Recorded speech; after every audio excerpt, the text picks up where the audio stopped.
Hello guys, तो अभी हम लोग देख रहे हैं क्या, अपना नया लेक्चर है ना। तो चलो देखो, स्टार्ट करते हैं इस लेक्चर को। 421 क्वेश्चन से स्टार्ट करेंगे हम लोग, ठीक है ना। 421 से स्टार्ट करेंगे और आगे जाएंगे 430 तक। हम लोग ने पिछले वीडियो में 13 क्वेश्चन देखा था। रीजन क्या था कि हम लोग ने उसके पहले वीडियो में हम लोग ने 10 क्वेश्चन देखा, लेकिन वो 407 पे आया, तो मुझे थोड़ा सा ऑड सा नंबर लगा, तो इसलिए मैंने क्या किया, उसे 10-10 के नंबर में मल्टीपल में कर दिया, ताकि हम लोग को पढ़ने में आसानी हो, मुझे मतलब उसको मैनेज करने में आसानी हो, बस इसीलिए अपनी सुविधा के लिए मैंने ऐसा किया है। चलो देखो, इन्हीं डॉक्टर्स की तरह आप लोगों को बनना है ना, और लोगों की सेवा करनी है। चलो स्टार्ट करते हैं। ये डॉक्टर्स आपको हर स्लाइड्स में दिखाई देंगे, इंस्पायर करेंगे कि आपका लक्ष्य क्या होना चाहिए, आपको बदलना नहीं है अपना लक्ष्य, है ना। चलो स्टार्ट करते हैं 424 पे। Which one of the following statements is wrong, कौन सा स्टेटमेंट इनमें से रॉन्ग है। और देखो, अन अकेडमी और इंस्टाग्राम फेसबुक पेज, मेरा फेसबुक आईडी दोनों अलग अलग है, ठीक है ना। फेसबुक पेज और आईडी अलग है। फेसबुक आईडी पे आप मुझे मैसेज कर सकते हैं ना, फ्रेंड्स बन सकते हैं, लेकिन फेसबुक पेज पे जितने भी 1 मिनट रिवीजन वाले हैं वीडियोस वो आते हैं मेनली। और फेसबुक आईडी पे मैं अपना यूट्यूब पे जो वीडियो आता है या फिर कोई अपडेट आता है तो मैं दोनों पे डालता हूँ, पेज पे और आईडी दोनों पे डालता हूँ, ठीक है ना। तो आप लोग मुझे वहां जाके चेकआउट कर सकते हैं, सारे लिंक डिस्क्रिप्शन में मैंने दे रखे हैं, हमेशा हर वीडियो में मिल जाएंगे आपको। क्या बोल रहा है, कौन सा स्टेटमेंट रॉन्ग है, 2016 का क्वेश्चन है ये, ठीक है ना। बताओ, सुक्रोज इज अ डाइसेकेराइड। हाँ, ये तो अच्छा स्टेटमेंट है ना, ये तो अच्छा स्टेटमेंट है। इसमें कोई भी गड़बड़ी हमें नहीं दिख रही, सुक्रोज डाइसेकेराइड है। चलो अब इसमें, अब देखो, हम लोग खाली क्वेश्चन सॉल्व करने नहीं बैठे, आंसर तो किताबों में भी दिया हुआ है, तो हम लोग इसमें बात करते हैं थोड़ा, है ना। सुक्रोज डाइसेकेराइड है, लेकिन किस किस शुगर का यानी किस किस मोनोसेक्राइड का मिल करके वो डाइसेकेराइड बनता है, बताओ। सुक्रोज और किसका बनता है, ग्लूकोज और फ्रक्टोज के मिल के बनता है ना। फिर आते हैं नेक्स्ट वाले ऑप्शन पे। सेलुलोज इज अ पॉलीसेक्राइड, बिल्कुल सही। ये किससे बनता है, बीटा डी ग्लूकोज से बनता है हमारा ये सेलुलोज, है ना, इसका पॉलीमर है ये। यूरासिल इज पायरिमिडीन, यूरासिल एक पायरिमिडीन है, बिल्कुल सही। देखो, दो ढंग के न्यूक्लिक एसिड भी हमारे पास, जो नाइट्रोजनस बेस दो ढंग के हैं। एक है प्यूरिन, है ना, एक है प्यूरिन, और जिसमें प्यूरिन में क्या होता है, डबल रिंग स्ट्रक्चर होता है, डबल रिंग स्ट्रक्चर होता है। पायरिमिडीन है दूसरा नाइट्रोजनस बेस, जो कि इसमें सिंगल रिंग स्ट्रक्चर होता है। पायरिमिडीन 3 प्रकार के होते हैं, साइटोसिन, थाइमिन और यूरासिल। और प्यूरिन 2 प्रकार के होते हैं, एडेनिन और ग्वानिन, ठीक है ना। चलो अब देखो, glycine is a sulphur containing amino acid, नहीं नहीं नहीं, glycine is not a sulphur containing amino acid, cysteine is a sulphur containing amino acid, है ना। तो ये ध्यान रखिएगा, ग्लाइसिन नहीं होता। ग्लाइसिन सिंपलेस्ट अमाइनो एसिड है, जिसमें किसी तरह का हम लोग को कायरल कार्बन देखने को नहीं मिलता है ना, क्योंकि यहाँ पे जो आर ग्रुप होता है वो एच होता है। तो आंसर क्या हो जाएगा, डी हो जाएगा हमारा। रॉन्ग पूछ रहा था ना, तो रॉन्ग तो स्टेटमेंट हमारा डी है। तो देख रहे हो कितना फाइन इसका, जो डाटा जो दिए हुए हैं, जो स्टेटमेंट्स दिए हुए हैं, वो कितनी फाइन स्टेटमेंट्स हैं। यानी कि आप लोग एकदम वर्ड टू वर्ड याद रहना चाहिए, चीज़ें कॉन्सेप्ट एकदम क्लियर रहना चाहिए, क्रिस्टल क्लियर रहना चाहिए। तो इसमें मैं समझा रहा हूँ, हर क्वेश्चन पे 1 मिनट बात करना बहुत ज़्यादा ज़रूरी है, तभी हम लोग को ये चैप्टर समझ में आएगा। बिकॉज बायोमोलिक्यूल्स बहुत बच्चों का वीक रहता है, तो आपको इसको स्ट्रॉन्ग बनाना है। जितने भी मैं क्वेश्चंस कराऊँ, सारे क्वेश्चंस को देखना है, इससे क्वेश्चन बाहर नहीं जाने वाला। क्यों? क्योंकि मैं सिर्फ और सिर्फ 250-300 क्वेश्चन जो किताब में दिए हैं वो नहीं करा रहा, मैं अपनी तरफ से आपको लेक्चर भी देता हूँ, मैं अपनी तरफ से क्वेश्चन के चारों ऑप्शन पे डिस्कस भी करता हूँ, मैं बहुत कुछ करता हूँ इस लेक्चर के दौरान। तो ये लेक्चर जो 10 मिनट का होता है ना, ये आपके लिए आधे घंटे के आसपास, 20 से 25 मिनट के आसपास एक कॉन्सेप्ट को कवर करता है, आधे घंटे कॉन्सेप्ट को, और आधे घंटे की चीज़ों को क्लियर करता है। आप जितना आधा घंटा में पढ़ेंगे उतना आपको इस 10 मिनट में मिल जाएगा। नेक्स्ट क्वेश्चन देखते हैं, विच of the following is a conjugated protein. देखो, ये चीज़ हम लोगों ने पिछले बार देखा था, एक क्वेश्चन था कंजुगेटेड प्रोटीन का, है ना। उसके क्वेश्चन में क्या लिखा हुआ था कि ग्लाइकोप्रोटीन था, है ना, और भी एल्बुमिन था, फिब्रिनोजन था, ग्लोबुलिन था। ये तीनों के तीनों प्रोटीन ब्लड के प्रोटीन्स होते हैं, है ना। और ये तीनों के तीनों प्रोटीन जो हैं वो कंजुगेटेड नहीं है, लेकिन ग्लाइकोप्रोटीन एक तरह का कंजुगेटेड प्रोटीन है। यहाँ पे देखो क्या बोल रहा है, क्रोमोप्रोटीन, ग्लाइकोप्रोटीन, फॉस्फोप्रोटीन। देखो, हर प्रोटीन में कुछ ना कुछ कंजुगेशन है, कुछ ना कुछ जुड़ा हुआ है। क्रोम मीन्स कलर वाला पिगमेंट जुड़ा हुआ है, फॉस्फोरस जुड़ा हुआ है, एक में ग्लूकोज या फिर कार्बोहाइड्रेट वाला पार्ट जुड़ा हुआ है। तो ये सारे के सारे हमें कंजुगेटेड प्रोटीन यहाँ पे दिख रहे हैं, तो आंसर क्या हो जाएगा इसका, डी हो जाएगा। ठीक है, वीडियोस देखो अब 10 मिनट के ही रहेंगे मैक्सिमम, और कोशिश करूंगा कि उसके आसपास रहे, और थोड़ा सा अच्छे से एक्सप्लेन करूं, और चीज़ें थोड़ा सा अच्छे से बता सकूं, ठीक है ना। फिर हम लोग एक चीज़ और करने वाले हैं, इसमें क्वेश्चंस बनाते चले जाएंगे। फिर कुछ कुछ चीज़ें मैं एक्स्ट्रा ऐड भी करूंगा वीडियोस में, ताकि वीडियो थोड़ा सा और फ्रूटफुल हो सके, ठीक है ना। आप लोग देखिएगा, जब आगे के वीडियो आप लोग देखिएगा तब पता चलेगा, ठीक है। Alpha helical model of protein was discovered है, बहुत अच्छा क्वेश्चन। अल्फा हेलिकल मॉडल जो है प्रोटीन का, किसने डिस्कवर किया था, बताओ। अल्फा हेलिकल मॉडल प्रोटीन का डिस्कवर किया था पॉलिंग और कोरी ने। कोरी ने, पॉलिंग और कोरी ने डिस्कवर किया था अल्फा हेलिकल मॉडल, ठीक है ना। अब देखो आगे बढ़ते हैं क्वेश्चन, तो साइंटिस्ट का नाम था, इसमें तो कुछ समझने वाला बात नहीं है। 27 नंबर क्वेश्चन देखो, अच्छा क्वेश्चन है, बहुत ज्यादा अच्छा क्वेश्चन है, एनसीईआरटी से लिया गया है और सीबीएसई पीएमटी में 2012 में आया भी है। Which of the following biomolecules is correctly characterized, कौन सा बायोमोलिक्यूल इसमें करेक्टली कैरेक्टराइज्ड है।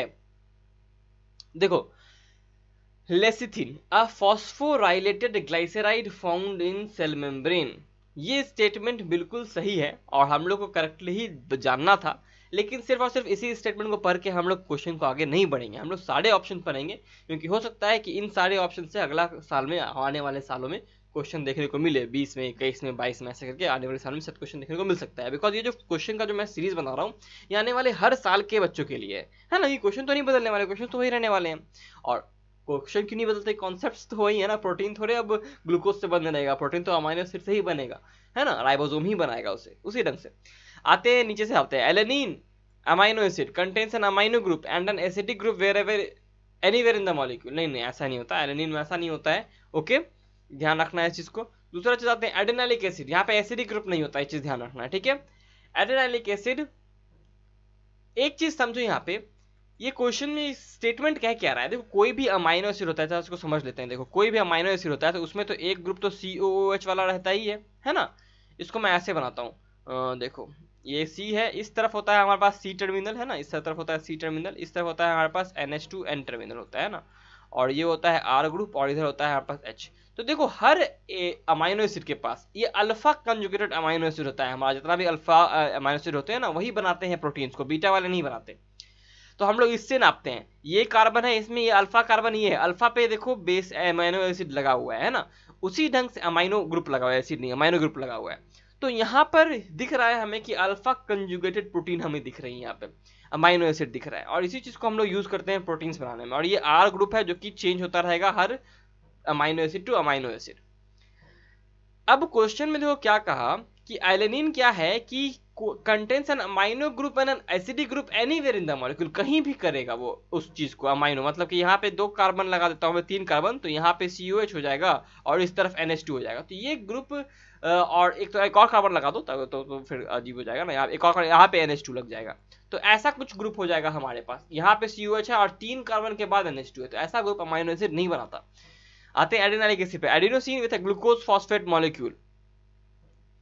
एडेनाइलिक एसिड में adenosine with glucose phosphate molecule, ये भी बहुत गलत स्टेटमेंट है ना, इसको समझो। यहाँ पे फॉस्फेट और ग्लूकोज, तो यहाँ पे देखो लिखा है ग्लूकोज लिख रहा है ना, हम लोग को राइबोज शुगर चाहिए होता है, ग्लूकोज शुगर नहीं चाहिए होता है, या तो डीऑक्सी राइबोज होता है या फिर राइबोज होता है ना, RNA और DNA वाला में। पाल्मिटिक एसिड है अनसैचुरेटेड फैटी एसिड विद 18, नहीं ये गलत है, पाल्मिटिक में ना, पाल्मिटिक में 16 कार्बन होते हैं अगर COOH को जोड़ लिया जाए, तो नहीं जोड़ोगे तो 15 होते हैं। कैसे याद रखोगे, हाथ में कितने होता है, एक पाम होता है ना, हमारा हाथ को पाम कहते हैं, ये जो हैंड होता है हमारे पास, इस जो देखो एलियन हैंड लग रहा है ना, एलियन हैंड है ये, ठीक है, हमारा हैंड समझ लो, ठीक है, इसमें 5 उंगलियां, 1 2 3 4 5, देखो एक और एक्स्ट्रा उंगली हो गई, तो ऋतिक रोशन का हाथ हो गया, ठीक है। चलो ये 5 उंगलियां होती हैं हमारे हाथ, इसको पाम कहते हैं, इसी तरह से याद रखो 15 होती हैं, 5 का मल्टीपल 3 15, इसलिए याद रखिए पाल्मिटिक एसिड नाम है इसका, ओके। नेक्स्ट क्वेश्चन पे आते हैं, high content of lysine is present in, lysine बहुत मात्रा में कहाँ प्रेजेंट होता है, अच्छा क्वेश्चन है, अच्छा क्वेश्चन है। इसको आप लोग स्ट्रेटेजीज इन फूड प्रोडक्शन वाले क्वेश्चन से भी जोड़ सकते हैं, ये उसमें आकर के पूछा जा सकता है। अगर ये बायोमोलिक्यूल्स में नहीं आया तो ये आपको इन्वायरमेंटल केमिस्ट्री, इन्वायरमेंट वाला जो चैप्टर वहां से आ सकता है, बायोडाइवर्सिटी से आ सकता है इसका क्वेश्चन मिला हुआ, या फिर ऐसा भी हो सकता है कि आपको स्ट्रैटेजीज और फूड डेवलपमेंट से आ जाए। हाँ, तो ये चीज, ये जो क्वेश्चन है बहुत इंपॉर्टेंट क्वेश्चन है, इसको देखो आंसर क्या होगा 28 का, 28 का क्या हो जाएगा आंसर हमारे पास, वीट। वीट में होता है लाइसिन बहुत मात्रा में, ठीक है ना, इसका आंसर क्या है, वीट है, ओके। एग्जाम्पल ऑफ टिपिकल होमोपॉलीसेकेराइड, देखो होमोपॉलीसेकेराइड मतलब क्या होगा, एक पॉलीसेकेराइड जिसमें अलग अलग ढंग के सेकेराइड यानी कि मोनोमर यूनिट्स होते हैं, उसको हेटेरो कहेंगे, जिसमें अलग अलग ढंग का होगा। लेकिन अगर एक ही यूनिट से बना हुआ है, एक ही तरह का मोनोमर है, उसको होमोपॉलीसेकेराइड कहेंगे। स्टार्च में, सुबेरिन में, लिग्निन में और इन्युलिन में, इसमें बताना है कौन सा टिपिकल होमोपॉलीसेकेराइड है। बहुत अच्छा क्वेश्चन है, आंसर बहुत आसानी से इसका आप लोग दे लीजिएगा। इसका आंसर क्या होगा, स्टार्च होगा। स्टार्च एक होमोपॉलीसेकेराइड है, इसमें ग्लूकोज का यूनिट ही रिपीटेड रहता है और कुछ इसमें नहीं होता है, ठीक है ना। इसका आंसर और में कुछ भी इसमें ऐसे नहीं होगा, ठीक है। आगे बढ़ते हैं, एराकिडोनिक एसिड, बहुत अच्छा क्वेश्चन। देखो हमारे बॉडी में ना 3 तरह के एसेंशियल फैटी एसिड है, हमारे बॉडी में 3 तरह के फैटी एसिड इसेंशियल हैं, बता देता हूँ अभी। देखो इसमें एराकिडोनिक एसिड आया, आगे चल के वो 2 आ सकता है, ठीक है, इसे ध्यान रखना बहुत जरूरी है। लिनोलोइक एसिड और लिनोलिक एसिड, ठीक है ना, लिनोलोइक एसिड और लिनोलिक एसिड, ये दोनों का दोनों, और एराकिडोनिक एसिड, ये तीनों का तीनों हमारा इसेंशियल फैटी एसिड है, और ये भी एक तरह का इसेंशियल फैटी एसिड है। आंसर होगा इसका B. 31 question, two polypeptides of human insulin are linked together by, दो पॉलीपेप्टाइड होता है। देखो हमारे पास क्या होता है ना, ए चेन है, ये सी चेन है, और ये बी चेन है। मैच्योर ह्यूमन इंसुलिन में ए चेन रहता है, बी चेन रहता है, लेकिन सी चेन जो होता है ना वो हट जाता है, सी चेन जो होता है वो हट जाता है, ठीक है, ये गायब हो जाता है, कटा जाता है। तो ये दो चेन जो है मैच्योर में, वो किससे जुड़े हुए होते हैं, वो किससे जुड़े हुए होते हैं, ये बताना है आप लोगों को। आंसर क्या है इसका? इसका आंसर है डाइसल्फाइड ब्रिजेस, जो कि स्टेपल्स की तरह भी काम करते हैं, ध्यान रखिएगा। विच of the following carbon is anomeric glucose, देखो कौन सा कार्बन जो होता है ग्लूकोज में वो एनोमेरिक होता है ना, कौन सा कार्बन जो होता है ग्लूकोज में वो एनोमेरिक होता है। देखो ये केमिस्ट्री से क्वेश्चन जुड़ा हुआ हो गया ना, तो C1 जो कार्बन होता है हमारा, C1 कार्बन जो होता है वो एनोमेरिक कार्बन होता है, इसको ध्यान रखना है। ओके, चलो आगे बढ़ते हैं, लास्ट क्वेश्चन देखते हैं, फिर एनोमेरिक का मतलब समझेंगे हम लोग।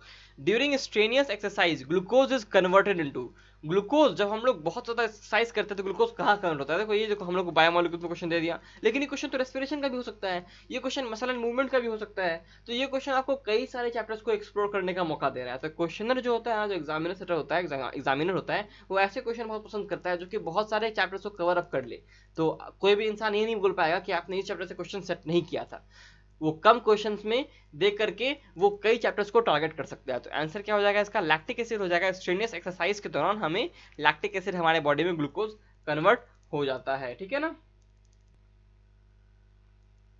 ठीक है, तो देखो हम लोग एनोमर्स का मतलब समझ रहे थे ना, तो एनोमर्स मतलब क्या होता है कि C1 कार्बन जहां पे हमारे पास COOH ग्रुप रहता है ना, वो जो चेन में होता है और रिंग स्ट्रक्चर में होता है, वो दोनों में ही होता है, और इसी को हम लोग एनोमेरिक कार्बन कहते हैं, बिकॉज इसका जो कन्फिग्रेशन अगर हम लोग बदल दें तो 2 ढंग का हम लोग को कंपाउंड मिलेगा, और इससे हम लोग को 2 ढंग का कंपाउंड मिलता है ग्लूकोज में। पहला कंपाउंड होता है अल्फा डी ग्लूकोपाइरानोज और बीटा डी ग्लूकोपाइरानोज। तो यहाँ पे देखो दोनों का दोनों डी ग्लूकोपाइरानोज है, लेकिन एक अल्फा है एक बीटा है, वो इसी एनोमर के कारण होता है, जो कि एनोमेरिज्म शो करता है, ठीक है। तो इधर से हमारा ये वीडियो खत्म होता है, हम लोग इस वीडियो को खत्म कर लिए। अच्छे से क्वेश्चन हम लोगों ने देखा, बहुत सारे कॉन्सेप्ट से बात किया हम लोगों ने।